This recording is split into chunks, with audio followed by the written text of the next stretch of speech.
Good morning, dear students. Good morning, ma'am. Good morning, ma'am. Good morning. morning, students. Ma'am.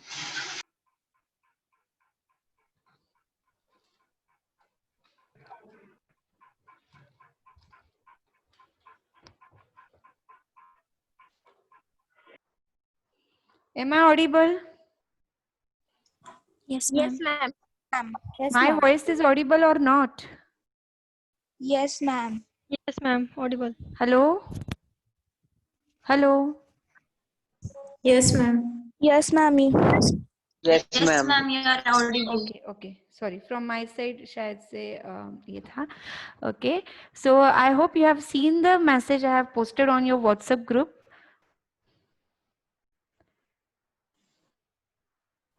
Yes? Yes, ma'am. Yes, ma'am. Okay. Yes, ma'am. So I have just shared the last lecture video with you. So you have a discussion on it. So what do you understood about that lecture? Just we have a discussion, question answering round, and then we'll start with our new topic after 5 to 10 minutes. So from roll number 1, we will just start. Roll number 1, Shajil. Yes, ma'am.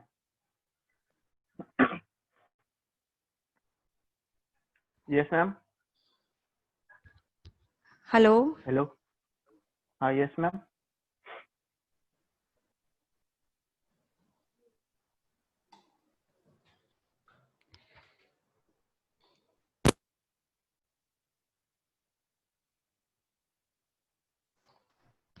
Hello. Yes, ma'am. Yes. Ma'am, it's audible. Yes. Now it's audible. Ma'am, clustering means it is a technique used for grouping the similar objects. Very good. Types of machine learning: supervised, unsupervised learning, and reinforcement learning. Very And good. types of supervised learning is classification and regression. Okay. And unsupervised Done. learning, That's it. clustering and isolation. Shajil, Okay, that's it. Very good. Mayuri. Roll number 5, Mayuri. Yes, ma'am. Yes. What you understood in that topic? Just tell me. What are the different types of machine learning algorithms?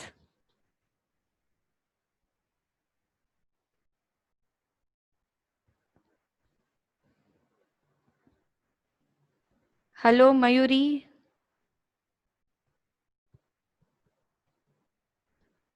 Mayuri audio on करो.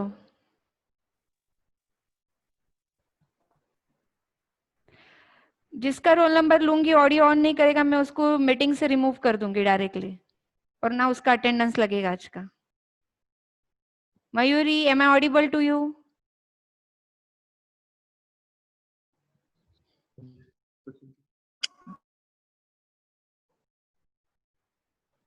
Yes, ma'am. Yes. बताओ क्या समझ में आया आपको? आपके video में आपको क्या समझ में आया? प्लीज शेयर करो.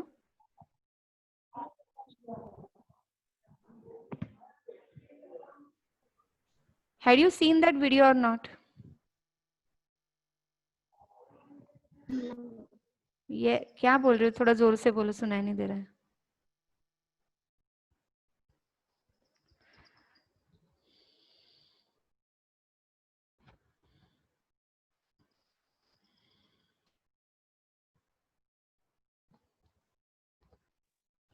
Roll number 4, Neha.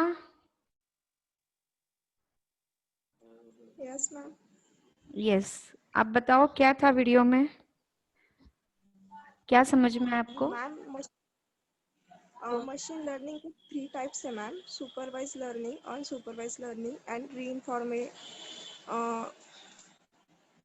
reinformation learning. Supervised learning is classified into 2 types: classification algorithm and regression algorithm. Clustering is clustering is the type of unsupervised learning. Okay, और ma'am clustering is used for unsupervised technique for grouping of similar objects. very good, very good. Okay. Roll number 6, Komal. What is reinforcement learning?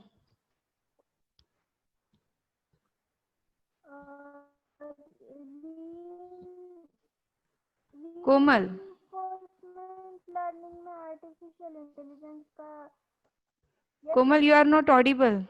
yes ma'am range problem है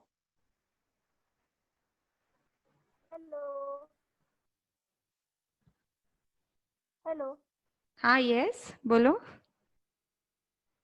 am I audible ma'am हाँ, बोलो. reinforcement learning में artificial intelligence का use होता है ma'am machine will be learn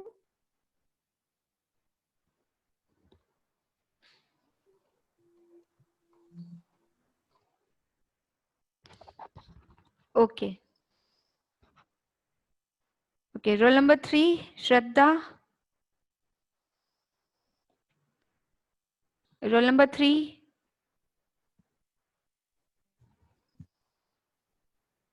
Yes, ma'am.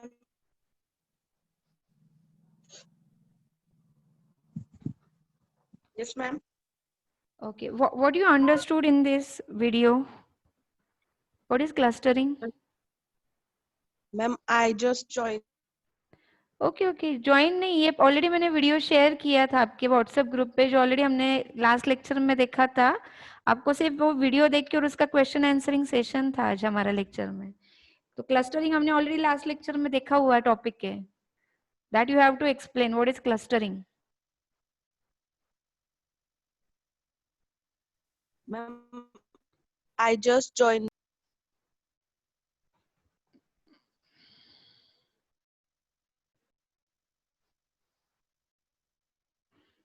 Okay. Roll number 25, Sarika. Roll number 25, Sarika. yes ma'am Yes, you tell me what is clustering. ma'am is a collection of data objects similar to one other within the same cluster okay, can you give any real time application of clustering. कौन से application मैंने पढ़ाए थे video में?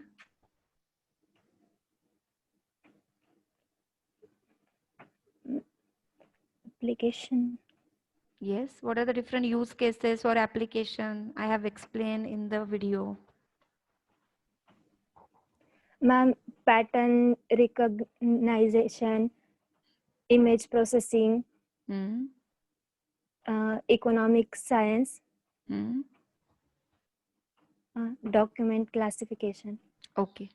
Okay. Very good. Good one. Roll number 27, Shivani. Yes ma'am. Yes. आप मुझे बताओ supervised and unsupervised learning में क्या डिफरेंस होता है? मैम सुपरवाइज लर्निंग वो प्रेडिक्शन करता है मतलब, और अनसुपरवाइज वो सेल्फ लर्निंग करता है. ओके. तो क्लस्टरिंग किसके अंडर आता है? Clustering unsupervised be confident, you are right. Unsupervised technique से यूज होता है मैम. ओके, तो अनसुपरवाइज में क्लस्टरिंग के अलावा और कौन सा दूसरा एल्गोरिथम होता है? हेमांगी, आप बताओ ये आंसर. Roll number 30, Hemangi.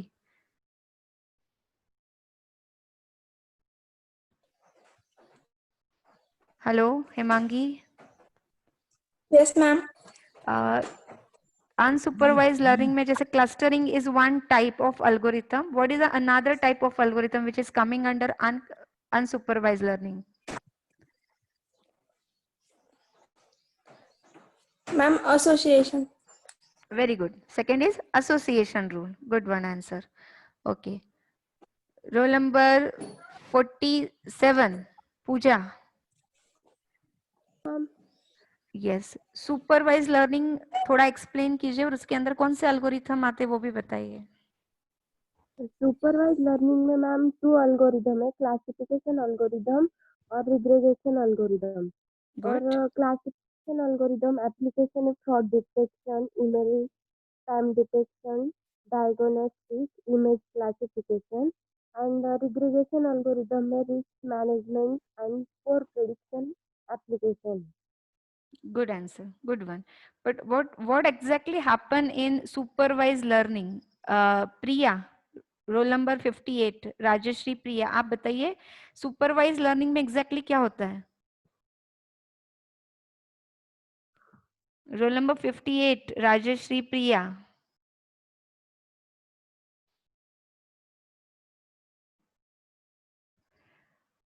अगर सिर्फ लगा के गए और आंसर नहीं करोगे तो मैं रिमूव कर दूंगी। Already I have remove the 3 students. Yes, बोलो। मैम सुपरवाइज्ड लर्निंग में एल्गोरिदम्स, मैम इसमें ना data set, level data set होता है जो इसमें हमें प्रोवाइड करनी पड़ती है आंसर की इवैल्यूएट एक्यूरेसी करने के लिए। ओके, कोई एग्जांपल दे सकते हो आप? मैम सुपरवाइज्ड लर्निंग में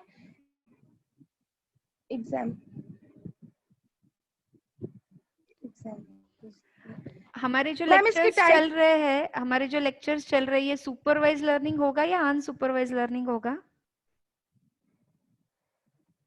मैम ये हमारी सुपरवाइज्ड लर्निंग में आएगा। Right, because first we are training to you and then we are asking a question to you. So this is called a Yes, ma'am. supervised learning, जिसमें हम पहले आपको सब सिखाते हैं, बताते हैं। ओके, और अनसुपरवाइज यानी अगर आप खुद से कोई कोर्स खुद ही से सीख रहे हो, without any teacher, without any trainer, just by seeing or observing something and you are just learning it, then we call it as a unsupervised learning. So I hope so after seeing video you understood what is clustering, what are the different algorithms of machine learning, and what are the application of each and every algorithm, like what are the application of classification, regression, clustering. Likewise, we have seen the application. So in this unit, we have to concentrate more only on clustering. That's it. So clustering. Yes, समीक्षा, आपको कुछ बोलना है क्या? नहीं मैं वो गलती से अनम्यूट हो गए थे। ओके, ओके, ठीक है। सो जो वीडियो देखने का आपको कुछ क्वेश्चन है क्या जो पूछना है, that you have not understood? पूरा वीडियो यस मैम। पूछो, कुछ क्वेश्चन रहेगा तो यस। मैम क्लस्टरिंग मेथड्स नहीं समझ में। क्लस्टरिंग के मेथड्स यानी क्या, उसमें थोड़ा स्पेसिफाई मुझे Centroid. बताओ। सेंट्रोइड और medoid. Very good, very good. कोई और है जिसको समझ में आया है जो इसको एक्सप्लेन करना चाहेगा?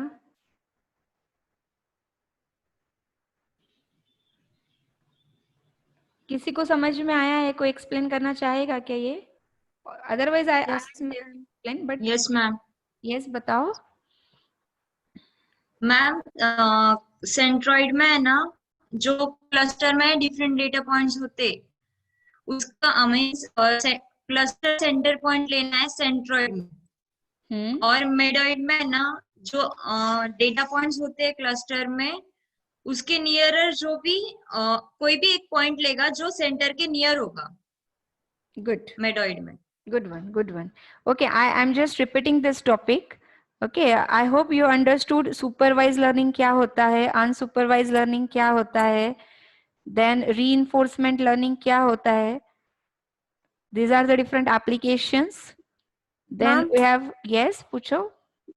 मैम आपने जो सेंट्रोइड मेरोइड बताया ना, उसमें सेंटर पॉइंट निकालते हैं, पर वो कैसे लेते हैं, मतलब क्या कंसीडर करते हैं? Yes, उनका हम एक्चुअली एग्जाम्पल देखने वाले हैं। You have an example.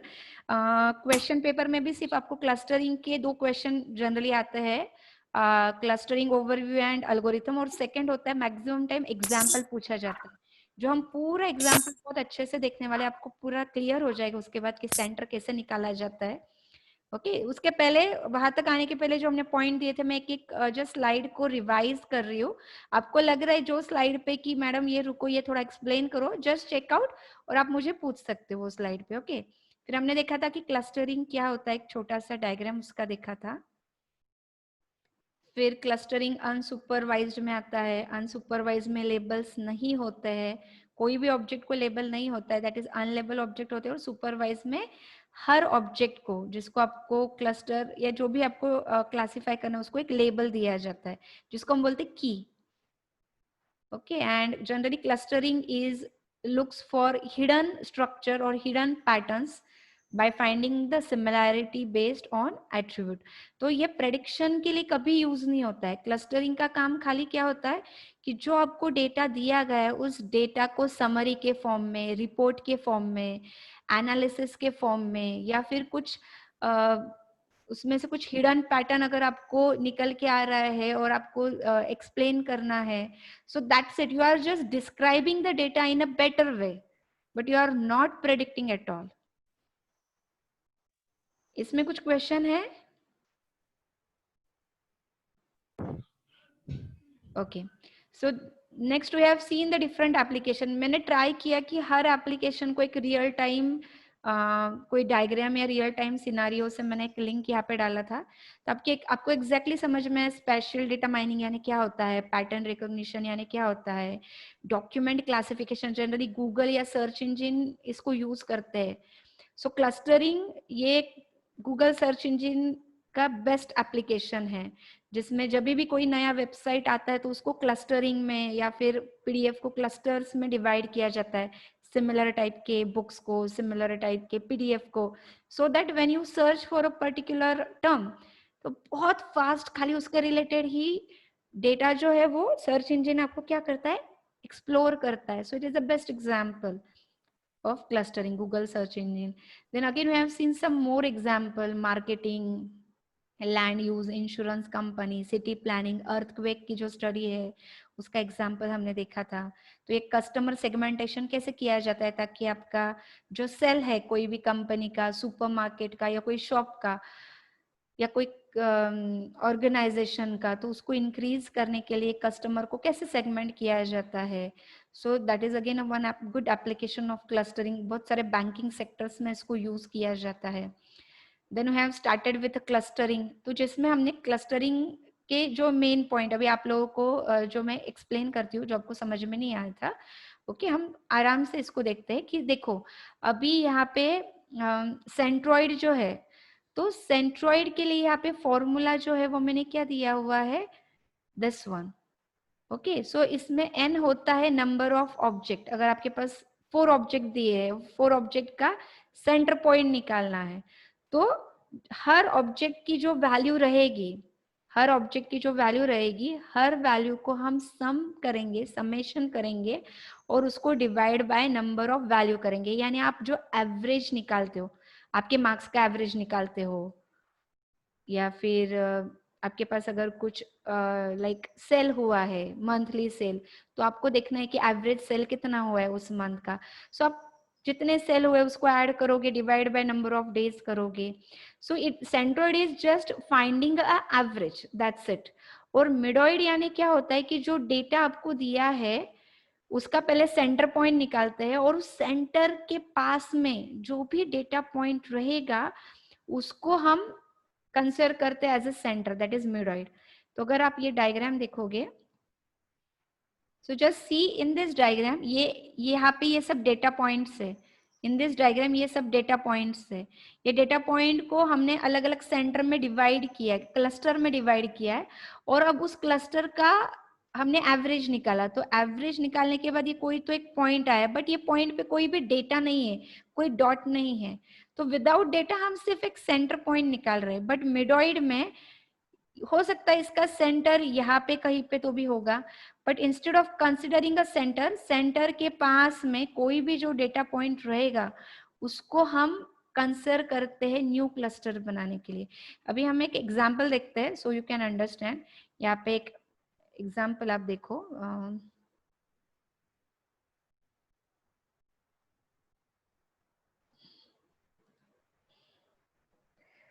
So example के पहले कि क्लस्टरिंग जो है उसके हमने टाइप्स देखे थे कि क्लस्टरिंग के अंदर बहुत सारे एल्गोरिथम्स आते हैं, partitioning, hierarchical, model based etcetera, but we are only concentrating on partition based.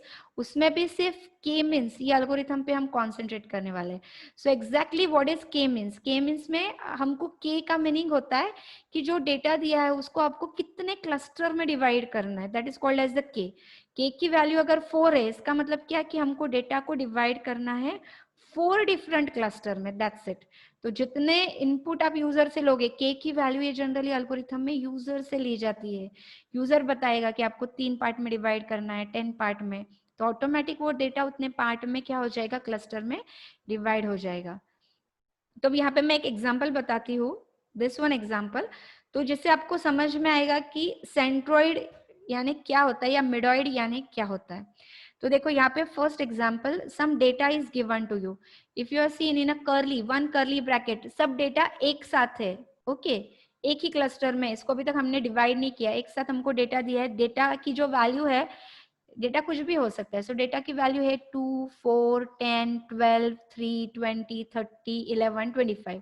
अब ये डेटा को हमको डिवाइड करना है 2 क्लस्टर में, तो क्लस्टर की वैल्यू हमको यहाँ पे आ गई है k equal to 2। So here we have to divide this data in 2 part.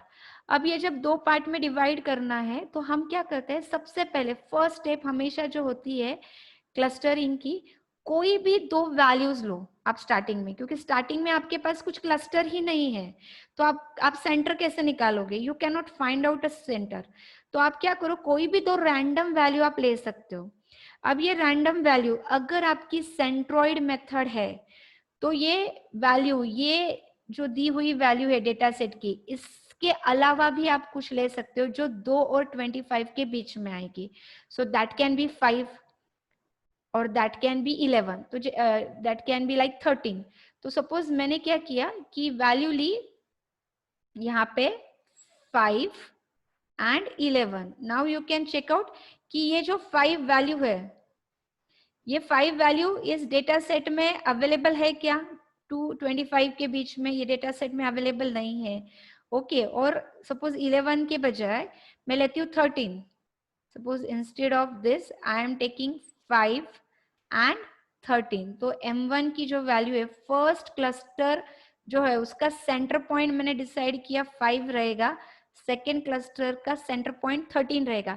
But ये जो वैल्यू है, ये वैल्यू हमको ये जो डेटा सेट दिया गया है इसके अंदर नहीं है। वी हैव टेकन अ कोई भी वैल्यू जो 2 और 25 के बीच में आ रही वो हमने ली, तो हम इसको बोलेंगे this is an centroid method, okay. और दूसरा होता है मिडॉइड। मिडॉइड यानी जो अभी मैंने यूज किया हुआ है यहाँ पे, जिसमें मिडॉइड के अंदर हमने क्या किया कि 2 से 25 के बीच में ये जो भी वैल्यू दी है उसमें से कोई वैल्यू हमने पुट की, जैसे 3 value is given and 4 value is given. Now it is depend on you, her student का जो आंसर है ये डिफरेंट हो सकता है, क्योंकि स्टार्टिंग में स्टूडेंट क्या कंसिडर कर रहा है वैल्यू को, M1 और M2 के वैल्यू को, उसके ऊपर डिपेंड है। जैसे मैंने 3 और 4 लिया, कोई लेगा 3 एंड 10, कोई लेगा 4 and 25, anything you can pick up as a starting point. तो जो आप जो क्लस्टर बनाने वाले हो उसका आपने एक सेंटर पॉइंट, मिडॉइड पॉइंट कंसिडर किया। अब ये मिडॉइड क्यों हुआ, क्योंकि हमने ये वैल्यू जो है हमको जो डेटा सेट दिया है उसमें से ही ली है स्टार्टिंग में, ओके। अब नेक्स्ट, अब हम क्या करेंगे कि हर एक डेटा जो है, हर एक डेटा को कंपेयर करेंगे सेंटर पॉइंट के साथ। तो हम कंपेयर करेंगे 2 को कंपेयर करेंगे 3 के साथ, 2 को कंपेयर करेंगे 4 के साथ। तो 2 ये किसके पास में है, 3 के पास में है या 4 के पास में है, डिस्टेंस किसका कम है, 2 का 3 के साथ या 4 के साथ, 3 के साथ। 4। 2 ये किसके पास में है, 2 ये वैल्यू 3 के पास में है या 4 के पास में है, 3 के पास। ओके 4 4 4 या 3 के 3 के पास ना, ऑब्वियसली। 3 जब आप 3 में से अगर मैंने 2 को माइनस किया, आप डिस्टेंस कैसे निकालोगे, ये सेंटर पॉइंट है 3 में से मैंने जो डेटा मुझे कंसिडर करना है फर्स्ट डेटा वो क्या है 2, तो मैंने 3 में से 2 को माइनस किया, वैल्यू क्या आई 1। नेक्स्ट दूसरा वैल्यू क्या है, सेंटर पॉइंट 4, 2 को वापस मैंने माइनस किया 4 में से, तो मुझे वैल्यू क्या मिली 2। ऑब्वियसली किसका डिस्टेंस कम है, ये आंसर लेस है 2 से, तो इसका मतलब 2 ये किसके किसके पास में है, 3 के पास में है। सो 2 ये कहाँ पे जाएगा, फर्स्ट क्लस्टर में। सी ये जो वैल्यू है it is indicating a first cluster, this is indicating a second cluster. हमको हर डेटा को कंपेयर करना है दोनों क्लस्टर के सेंटर से, और जिसकी वैल्यू लेस रहेगी वो डेटा पॉइंट उस क्लस्टर में चला जाएगा। तो 2 जो है ये चला गया फर्स्ट क्लस्टर के अंदर। नाउ सेकेंड हम जो वैल्यू लेने वाले हैं, सेकेंड वैल्यू क्या है हमारे डेटा सेट की, second value is 4। So 4 obviously 4 ये किसके नियरर है, 3 के नियरर है या 4 के नियरर है,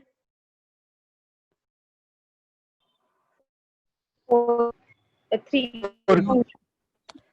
सेकेंड जो वैल्यू है 4 ये किसके नियरर आएगी, 3 के नियरर या 4 के नियरर। ऑब्वियसली 4 माइनस 3 करेंगे तो 1 वैल्यू आएगा, 4 माइनस 4 करेंगे तो 0 आएगा, तो किसके नियरर हो गई, M2 के नियरर। इसके लिए 4 चला गया सेकेंड क्लस्टर में। ओके अभी नेक्स्ट वैल्यू जो है हमारी, सो नेक्स्ट वैल्यू क्या है हमारी 10। Again 10 we have to compare with 3 and 4, तो ऑब्वियसली 10 को 3 में से माइनस करेंगे तो आएगा वैल्यू 7, और 10 को 4 में से माइनस करेंगे तो वैल्यू आएगा 6। 4 में ऑब्वियसली तो ये किस में जाएगा, सेकेंड वाले क्लस्टर में, तो 10 वैल्यू चली गई सेकेंड क्लस्टर में। Same we have done with 12, 12 किसके पास आएगा, ऑब्वियसली 4 के पास, इसके लिए 12 भी क्लस्टर 2 में चला गया। तो हमने क्या किया, हर वैल्यू को फर्स्ट सेंटर और सेकेंड सेंटर से माइनस किया, और किसका डिस्टेंस कम है, मतलब जिसकी वैल्यू कम है वो डेटा पॉइंट उस क्लस्टर में डाल दिया। तो फर्स्ट इटरेशन, देखो इसके बहुत सारे इटरेशन होते हैं, तो फर्स्ट इटरेशन के बाद आफ्टर फर्स्ट इटरेशन हमको पता चल गया प्लस क्लस्टर में सिर्फ 2 और 3 ये 2 ही डेटा है जो इस सेंटर के नियरर है, और सेकेंड क्लस्टर में इतना डेटा आ गया, ये पूरा डेटा आ गया जो नियरर है सेकेंड क्लस्टर के वैल्यू के साथ। So this is your first iteration. अब फर्स्ट इटरेशन के बाद now you are going to again find out the centre of newly form cluster. यहाँ पे डेटा कोई भी क्लस्टर में डिवाइडेड नहीं था। फर्स्ट स्टेप के बाद डेटा को हमने 2 पार्ट में डिवाइड किया, ये हो गया क्लस्टर 1, ये हो गया मेरा क्लस्टर 2। अब सेकेंड इटरेशन के लिए हम क्या करेंगे, क्लस्टर 1 का सेंटर निकालेंगे और क्लस्टर 2 का सेंटर निकालेंगे। तो क्लस्टर 1 का सेंटर कैसे निकलेगा, इसमें वैल्यू क्या है 2 एंड 3, तो हम करेंगे 2 प्लस 3, और टोटल वैल्यूज कितने हैं उसमें डेटा सेट में 2, तो डिवाइड बाय 2, तो ऑब्वियसली क्या आएगा 5 डिवाइडेड बाय 2, तो हमारी वैल्यू आ गई 2.5, एवरेज निकाला। ऐसे ही हम K2 का जो डेटा है उसका एवरेज निकालेंगे, मतलब ये सब डेटा को ऐड करेंगे और डिवाइड बाय कितने वैल्यूज है इसमें 1 2 3 4 5 6 एंड 7, जो भी एडिशन आएगा उसको डिवाइड बाय 7 करेंगे, तो मैंने ऑलरेडी करके रखा है, तो उसकी वैल्यू हमारी आ गई है 16। तो अब जो हमारा नया क्लस्टर बनाने वाले हैं तो उसका सेंटर पॉइंट मिल गया, फर्स्ट सेंटर पॉइंट आ गया 2.5, सेकेंड वैल्यू आ गई 16। अब ये वैल्यू हमारे डेटा में से है क्या, इस डेटा में से है क्या, नहीं, इस डेटा को छोड़ के है। So we call it as a centre. यहाँ पे हमने उसको बोला था दिस इज अ मिडॉइड, हमने लिया था वो पॉइंट, यहाँ पे वो बन गया है हमारा सेंटर पॉइंट। ये वैल्यू जरूरी नहीं है इस डेटा से बिलोंग कर भी सकती है या नहीं भी कर सकती, अब ये फिलहाल दोनों भी वैल्यू हमारे डेटा में नहीं है, तो हम ये बोलेंगे ये हमारी सेंटर की पॉइंट। अब नेक्स्ट स्टेप में again we are going to repeat the same thing, यानी रिपीट क्या करेंगे, हम रिपीट करेंगे कि जिसमें हम क्या करेंगे, again we will compare the 2 को कंपेयर करेंगे 2.5 के साथ और 16 के साथ, तो किसके नियरर है 2, ये वैल्यू M1 के नियरर है या M2 के नियरर है, M1. ऑब्वियसली M1 के नियरर है, because 2 is more closer to 2.5 than 16। इसके लिए ये वापस कहाँ पे आ जाएगा, K1 के अंदर आ गया। 3 को कंपेयर किया, again 3 is more near to 2.5 than 16, तो 2 भी आ गया क्लस्टर 1 में। उसके बाद हमने यहाँ से 4 को स्टार्ट किया, 4 अभी था पहले क्लस्टर 2 में, लेकिन अब जब हम कंपेयर कर रहे हैं न्यू सेंटर के साथ, तो 4 और 16 का डिफरेंस ये क्या रहेगा, 12 रहेगा, 4 माइनस 16 12 आएगा, लेकिन 4 माइनस 2.5 क्या आएगा 1.5। सो 4 is more nearer two cluster 1, तो 4 को हमने डाल दिया क्लस्टर 1 में। फिर अभी हम 10 को कंपेयर कर रहे हैं, नेक्स्ट वैल्यू क्या है हमारी 10। सो 10 को कंपेयर करेंगे 2.5 और 16 के साथ, तो क्या आएगा? अगर 10 को हम डिवाइड करेंगे 2.5 के साथ तो वैल्यू क्या आ गई हमारी? वैल्यू आई है 7.5। और सेम 10 ये वैल्यू को हम कंपेयर करेंगे दूसरे सेंटर के साथ यानी 16 के साथ, तो हमारी वैल्यू क्या आई है? 6। तो ऑब्वियसली ये सेकेंड वैल्यू क्या है? छोटी, इसके लिए जाएगा क्लस्टर 2 में। इसके लिए अगर आप देखोगे 10 वैल्यू चली गई है हमारी क्लस्टर 2 में। ऐसे हमने 12 को 20 को हर वैल्यू को कंपेयर किया, हर वैल्यू क्लस्टर 2 के नियरर आ गई, इसके लिए हमने क्लस्टर 2 में डाल दिया। ये हो गया हमारा second iteration. Now what will happen after second iteration? Second iteration के बाद K1 में 3 वैल्यूज आ गई, K2 में बचे हुए हमारे 6 वैल्यूज आ गए। Again we have to find out a new centre point. So again we will take a average of this value. Average करने के बाद हमको न्यू क्लस्टर का जो सेंटर पॉइंट है वो आ गया 3, और इसका एवरेज निकालने के बाद सेकेंड क्लस्टर का न्यू एवरेज पॉइंट आ गया है 18। Now again we are going to repeat the same process, means again we will compare 2 with 3 and 18. तो 2 ये 3 के पास है, इसके लिए क्लस्टर 1 में चला गया। तो ऐसे हर डेटा को 2, 3, 4, 10 अब तक 25 हर वैल्यू को वापस हमने कंपेयर किया न्यू सेंटर के साथ। इसके बाद हमको जो वैल्यू आई है, अभी क्लस्टर 1 में चले गए हैं 4 वैल्यूज और क्लस्टर 2 में चले गए हैं। इफ यू सी क्लस्टर 1 में हमारे 4 डेटा आ गए, क्लस्टर 2 में हमारे 5 डेटा आ गए। Now again we are finding a new centre. So ये वैल्यू को ऐड करके इसका एवरेज हमको निकाला, तो फर्स्ट क्लस्टर आ गया 4.5, सेकेंड क्लस्टर आ गया है 19.6। Now again repeat the same step. Now again compare 2, 3, 4 with again newly form centre. Okay, और लास्ट में हमारे पास ये वैल्यू आ गई। अब आप पूछोगे ये कब तक करते जाना है? How many times you have to do this? Can anybody tell me what do you think? ये प्रोसीजर, ये इटरेशन हम कब तक लेके जाएंगे?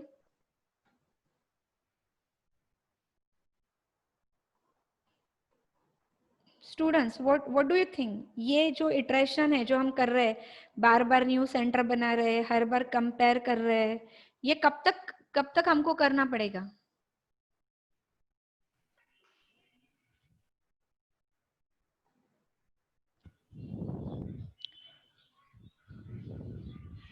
यस मैम K1 सेट के वैल्यू जब तक ज्यादा नहीं होती K2 से।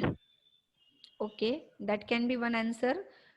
ये राइट है क्या रॉन्ग है अभी मैं नहीं बता रही हूँ। I want answer from everyone, participate everyone. आपको क्या लगता है बाकी स्टूडेंट्स कब तक करते रहेंगे मैम हम? जब तक K1 और K2 फिर से चेंज नहीं होंगे मैम, एज लास्ट स्टेप में 25 से 20 और 30 ज्यादा पास है, नहीं कि 12, सो वो चेंज ही नहीं होगा K2 अब, तो Okay. तब तक करना है सब। Perfect, very good answer, fantastic. तो ये आपको इटरेशन कब खत्म करना है कि जब ये लास्ट वाला जो वैल्यू है इसके बाद अगर हम वापस कंपेयर करेंगे हर वैल्यू को तो कुछ भी चेंज नहीं होगा। मतलब नेक्स्ट स्टेप और प्रीवियस स्टेप की K1 और K2 की वैल्यू ये सिमिलर हो जाएगी।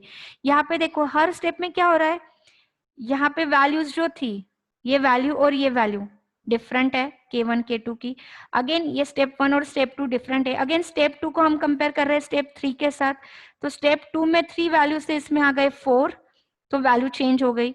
स्टेप 3 को कंपेयर करेंगे हम स्टेप 4 के साथ, यहाँ पे भी 4 वैल्यू थी, यहाँ पे क्या आ गई, कुछ वैल्यूज चेंज हो गई। अब इसके बाद वापस जब मैं नेक्स्ट इटरेशन लूंगी तो नेक्स्ट इटरेशन में वैल्यूज चेंज नहीं होती, इसके लिए मैंने यहाँ पे इसको एंड किया। तो नेक्स्ट इटरेशन में K1 और K2 की वैल्यू सेम रहती है, नो चेंज।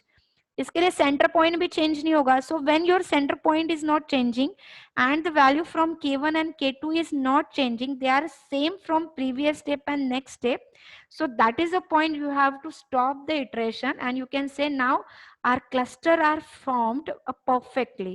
तो हमारे डेटा को दो क्लस्टर में हमने क्या किया है, डिवाइड कर दिया है। I hope you understood this example, समझ में आया है सबको? ओके, लेकिन ये बहुत सिंपल एग्जाम्पल है। ओके, ये इतना सिंपल एग्जाम्पल आपको नहीं आता है। The example coming in your exam is 2D। Okay, लेकिन 2D तक जाने के पहले मैंने 1D में दिखाया। ओके, तो ये 1D का डेटा है। अब हम नेक्स्ट एग्जांपल जो कल के लेक्चर में देखेंगे, nobody is going to miss the tomorrow's lecture, और पूरा पेन पेपर साथ में लेके बैठना है, और जैसे जैसे मैं करूंगी वैसे वैसे आप लोगों को एक्चुअली बुक पे करते जाना है, क्योंकि वो एग्जाम्पल या क्लस्टरिंग का एग्जाम्पल 90% हर क्वेश्चन पेपर में ऑलमोस्ट आता है, और 2D थोड़ा सा डिफिकल्ट है समझने के लिए। एक बार अगर आप मेरे साथ कर लोगे तो आपको समझ में आ जाएगा। तो नेक्स्ट लेक्चर में हम क्या करने वाले हैं, नेक्स्ट एग्जाम्पल, इसको बोलते हैं 2D एग्जाम्पल। सो यहाँ पे देखो डेटा जो है, डेटा ये सिंगल वैल्यू में नहीं है। यहाँ पे जो डेटा था 2 के बाद कॉमा दिया, मतलब 2 is a single value, 4 is a single value. लेकिन यहाँ पे अगर आप देखोगे तो फर्स्ट एक डेटा पॉइंट जो ये 2D देखो मैंने ग्राफ में दिखाया है, तो ग्राफ में जब कोई डेटा पॉइंट आता है तो उस डेटा पॉइंट के साथ x एंड y ये वैल्यू ज्वाइंट हो जाती है। तो एक data point is a combination of 2 dimension x and y। तो जब हमारे पास 2 डायमेंशन है तो उसका डिफरेंस कैसे, माइनस कैसे करेंगे, हम डिफरेंस कैसे निकालेंगे, तो ये हम देखेंगे, इसमें यूक्लिडियन डिस्टेंस यूज होता है। तो ये पॉइंट हम नेक्स्ट लेक्चर में कंसिडर करेंगे। यहाँ पे मैं लेक्चर को खत्म करती हूँ। आज के लेक्चर में किसी को कुछ पूछना है, कुछ डाउट है तो आप पूछो, नहीं तो I will just end the lecture. Any question? Shubhali आपका डाउट क्लियर हुआ? सेंट्रॉइड मिडॉइड समझ में आया आपको? ये जिनको भी यस मैम। Okay good. और कुछ क्वेश्चन है किसी को? No ma'am. No ma'am. Okay आप ये वीडियो वापस एक बार देखना, जो एग्जाम्पल मैंने लास्ट 10 मिनट में बताया क्या प्रोसीजरली, यानी कल आपको समझ में आएगा वेरी प्रॉपरली जब हम 2D के लिए जाएंगे। So I am just ending a meeting. Thank you so much.